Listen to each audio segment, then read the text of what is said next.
ప్రభువునందు ప్రియమైన బిడ్డలారా, దేవుడు ఇప్పుడు నూతనముగా బైబిల్ పఠనం గురించి చెప్పుటకు మనకు ఒక అవకాశం ఇచ్చినాడు. కాబట్టి ఇప్పటి నుంచి మనం రెగ్యులర్గా బైబిల్ పఠనం గురించి ధ్యానించబోతున్నాం. ఇప్పుడు మనం ధ్యానించుకునే మొదటి అంశం ఏంటంటే ఆదికాండము 1వ అధ్యాయం 1వ వచనం నుంచి మనం ధ్యానించుకోబోతున్నాం. కొన్ని వచనాలు మనం చదువుకొని దీన్ని మనం ప్రార్థనతో ప్రారంభించుకుందాం. ఆదికాండము 1వ అధ్యాయము 1వ వచనం చదువుతున్నాను, వినండి. ఆదియందు దేవుడు భూమి ఆకాశములను సృజించెను. భూమి నిరాకారముగాను శూన్యముగాను ఉండెను. చీకటి అగాధ జలములపైన కమ్మి ఉండెను. దేవుని ఆత్మ జలములపైన అల్లాడుచుండెను. దేవుడు వెలుగు కమ్మని పలుగ్గా వెలుగు కలిగెను. వెలుగు మంచిదైనట్టు దేవుడు చూసెను. దేవుడు వెలుగును చీకటిని వేరుపరచెను. దేవుడు వెలుగునకు పగలనియు చీకటికి రాత్రినియు పేరు పెట్టెను. అస్తమయమును ఉదయమును కలుగుగా ఒక దినమాయెను. చూడండి ప్రియమైన దేవుని బిడ్డలారా, ప్రభువు ఈ రకంగా తన సృష్టిని ప్రారంభించినాడు అనమాట. ఎలా ప్రారంభించినాడంటే ఆది యందు భూమి ఆకాశం సృజించినాడు. ఆ భూమి ఆకాశంలో ఎలాగ ఉన్నాయి అనేది చూస్తే నీళ్లతో నింపబడి ఉన్నాయి. నిరాకారంగాను శూన్యంగాను ఉన్నాయి.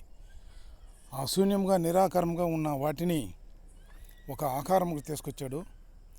ఆ ఆకారముకు తీసుకొచ్చేదానికి ముందు ఆ యొక్క భూమిని వెలుగుతో నింపాడు. దేవుడు వెలుగు కమ్మని పలుగ్గా వెలుగు కలిగిను అని చెప్పి వ్రాయబడి ఉంది.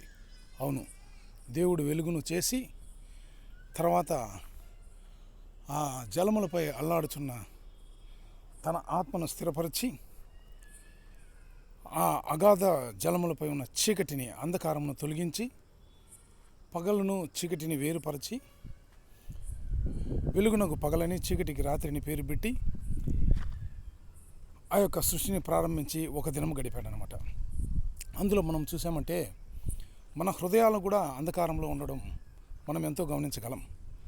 అంధకారంలో నింపబడిన మన హృదయాలను వెలుగుమయం చేసుకోవాలి అంటే ప్రభువు తప్ప వేరెవరూ చేయలేరు. కాబట్టి ప్రభువు యొక్క వెలుగును మన హృదయంలోకి మనము అంగీకరించుకొని అంధకార స్థితుల నుంచి విడుదల పొందుకొని మనము పరిశుద్ధంగా జీవించుదాం. ఎప్పుడు ఆయన రాకడ వస్తుందో మనకు తెలియదు. ఎప్పుడు మనము ఈ యొక్క గూడు విడిచి వెళ్ళవలసిందో తెలియదు. కాబట్టి మనము దీన్ని సంసిద్ధంగా ఉండి ఆయన రాకడకు సంసిద్ధంగా ఉండి ఆయన వెలుగులో నడిచి మనము పరలోకంలో నిత్య జీవమునకు చేరదాం. ప్రార్థించుకుందాం. జీవం కలిగిన దేవా, మీకు పరిశుద్ధమైన పాదములు స్తోత్రములు. కొంతసేపు ఈ యొక్క వాక్యం ధ్యానించుకుంటూ మీరు ఇచ్చిన కృపను బట్టి మీకు వందనములు ప్రభా. తరచుగా ధ్యానించుకుంటుండగా ఈ యొక్క వాక్యముల ద్వారా మీరే మాతో మాట్లాడి నడిపించమని క్రీస్తు యేసు నామమున వేడుకుంటున్నాను, జీవం కలిగిన తండ్రి, ఆమేన్. చూడండి ప్రియమైన దేవుళ్ళారా, మీరందరి యొక్క వాక్యము వినండి. నేను కూడా వింటాను. చెప్పడం మాత్రమే కాదు నా పని, నేను వినడము చేయడం కూడా. కాబట్టి మనమందరం ఫాలో చేసి పరలోక రాజ్యానికి వెళ్దాం. Thank you.